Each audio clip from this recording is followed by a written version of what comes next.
Selamat pagi anak-anak. Apa kabar? Luar biasa, semangat. Baik, terima kasih. Nah, sebelum kita masuk pada pembelajaran kita pada pagi hari ini, terlebih dahulu kita berdoa. Adakah di antara kalian yang bisa memimpin kita untuk berdoa? Oh, siap deh. Silakan maju ke depan untuk berdoa. Mari kita berdoa. Tuhan Yesus, berkati akan kebenaran Tuhan Yesus, sebentar lagi akan kami mulai menjadi kami Tuhan Yesus, berkatilah kami supaya kami bisa menjawab pertanyaan-pertanyaan dari Yesus. Amin. Amin. Silakan duduk kembali. Nah, sekarang Ibu mengabsen ya. Dengarkan nama kalian masing-masing.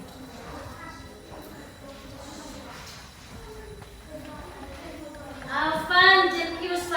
Ya, ketua kelas. Tolong bagikan sama teman-teman untuk buat.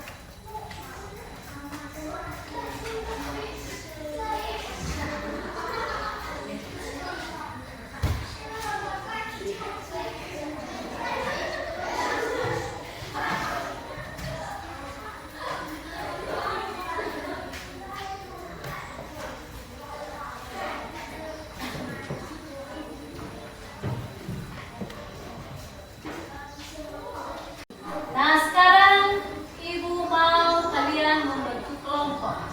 Nah, nanti ada kerja kelompok. Silakan bentuk kelompok masing-masing. 5 orang ya.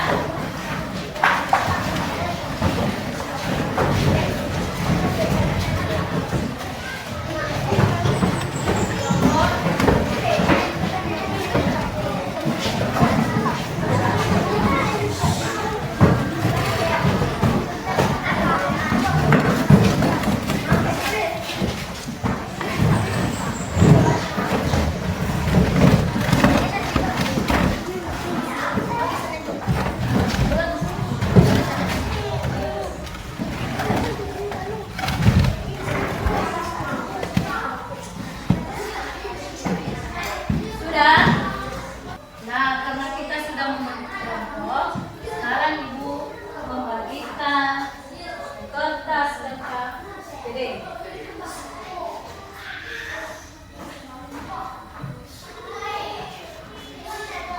Kerja kelompok ya. Kerja kelompok.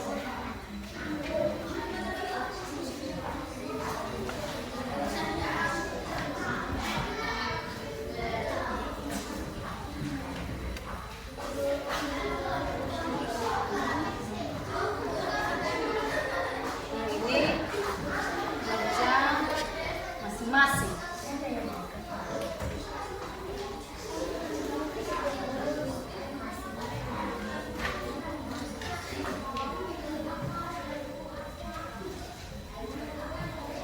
Apa saja tadi struktur karangan?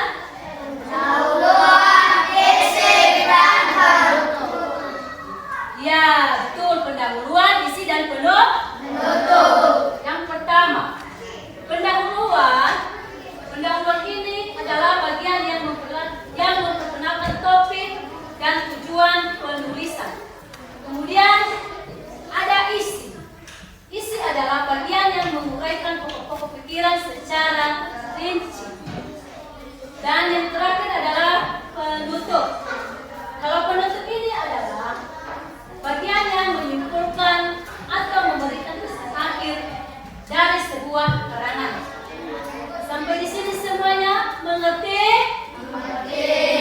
Baik, kita lanjutkan ke pembahasan selanjutnya ya. Terusnya, kita akan belajar tentang cara membuat sebuah karangan.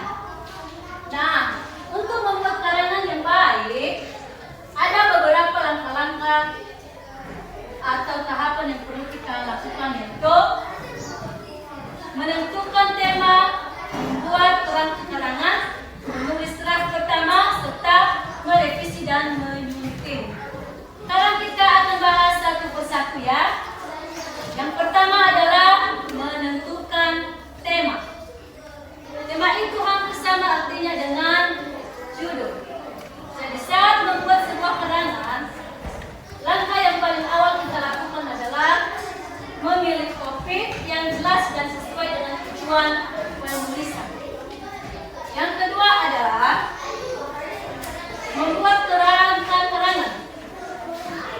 Dalam tahapan ini, kita diminta untuk menyusun poin-poin utama yang akan kita bahas nantinya dalam karangan yang akan kita tulis. Langkah yang ketiga adalah menulis draft pertama. Jadi, setelah menentukan tema dan membuat kerangka karangan, selanjutnya kita perlu mengembangkan kerangka yang sudah kita susun di langkah kedua tadi menjadi paragraf yang koheren. Apa itu paragraf yang koheren? Paragraf yang koheren adalah paragraf yang memiliki kesatuan dan kesinambungan dalam menyampaikan ide atau gagasan. Langkah yang terakhir adalah merevisi dan menguntit. Dalam tahapan ini kita perlu memeriksa kembali untuk memastikan kelancaran alur dan kebenaran ejaan serta tata bahasa. Sampai di sini semua mengerti? Mengerti. Baik. Sekarang coba perhatikan buku bahasa Indonesia kelas 4, halaman 87. Di sana terdapat sebuah karangan yang berjudul Pengalaman Bersama di Gunung Sebaya. Coba yang meminta salah satu dari kalian untuk membacakan. Denis bisa? Baik. Semuanya didengarkan dengan baik ya. Pada liburan semester lalu, saya bersama teman-teman mengikuti kegiatan berkemah di Gunung Sebaya. Kami memulai pelajaran dari sejak pada pukul 7 pagi. Perjalanan cukup menantang karena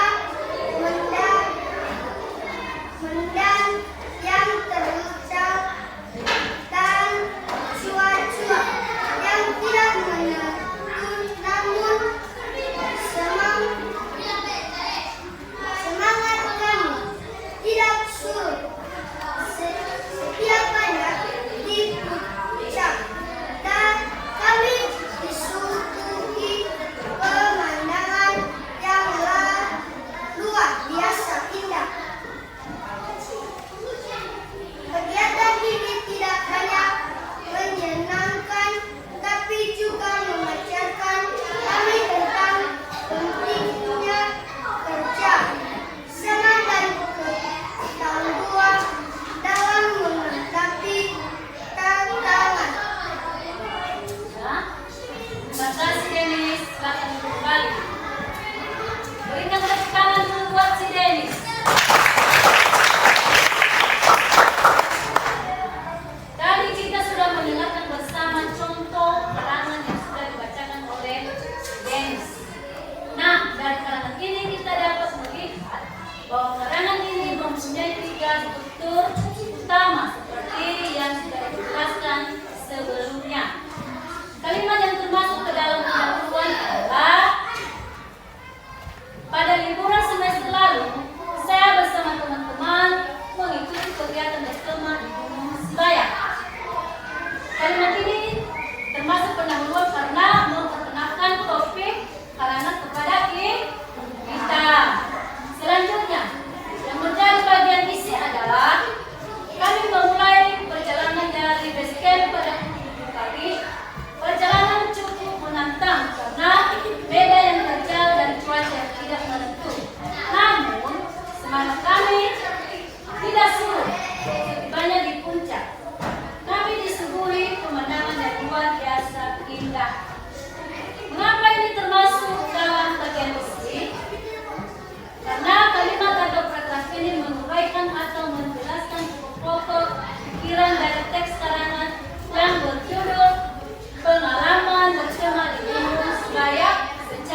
titik, tanda bunga, dan tanda pisah.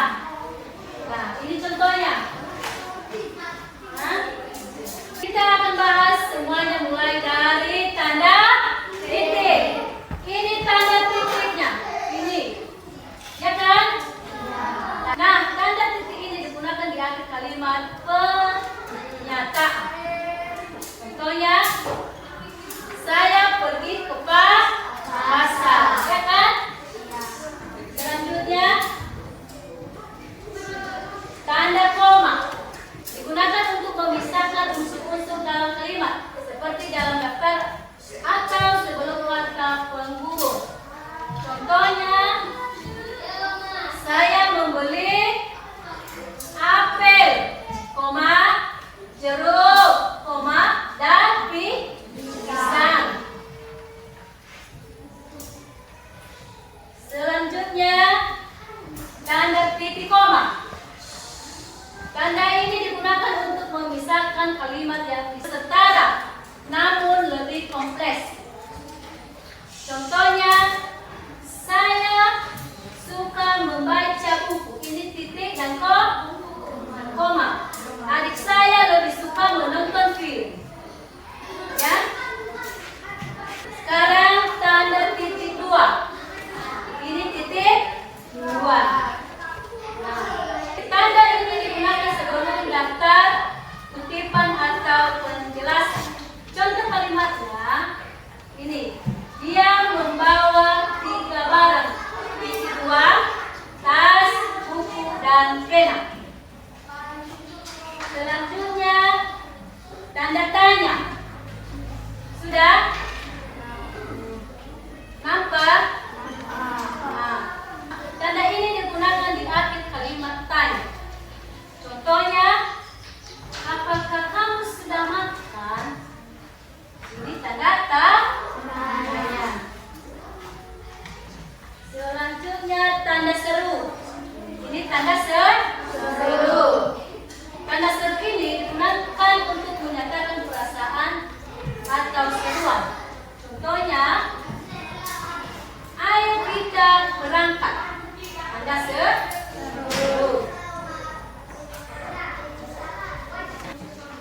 Tanda petik. Ini tanda ketik. Kalau tanda yang satu ini biasanya digunakan untuk mengapi kutipan langsung. Contoh kalimatnya, dia berkata, buka kutip, saya akan datang besok untuk kutip.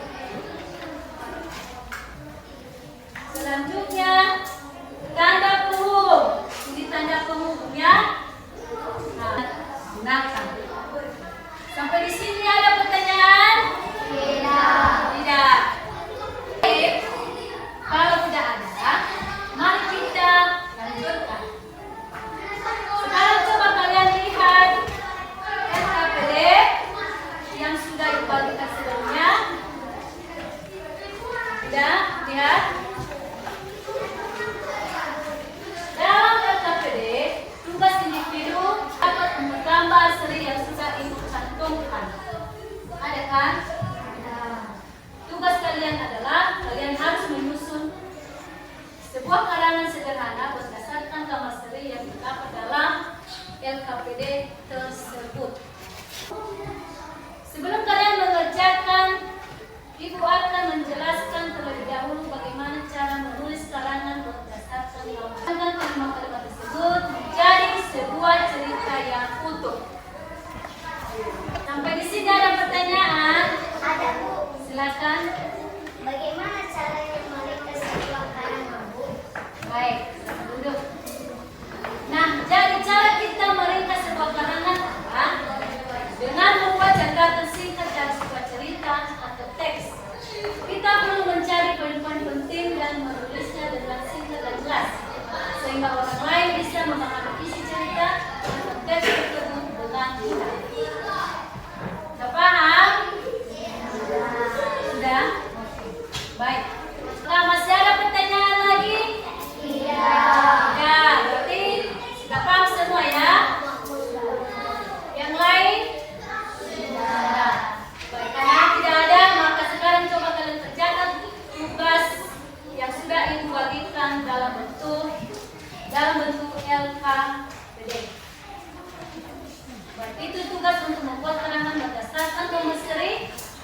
dikerjakan secara individual maupun tugas kelompok, yakni menyusun kalimat acak menjadi sebuah paragraf serta meringkas sebuah karangan. Silakan dikerjakan dengan baik. Jika kalian ada kesulitan atau ada hal-hal yang belum dipahami, boleh bertanya ke ibu ya.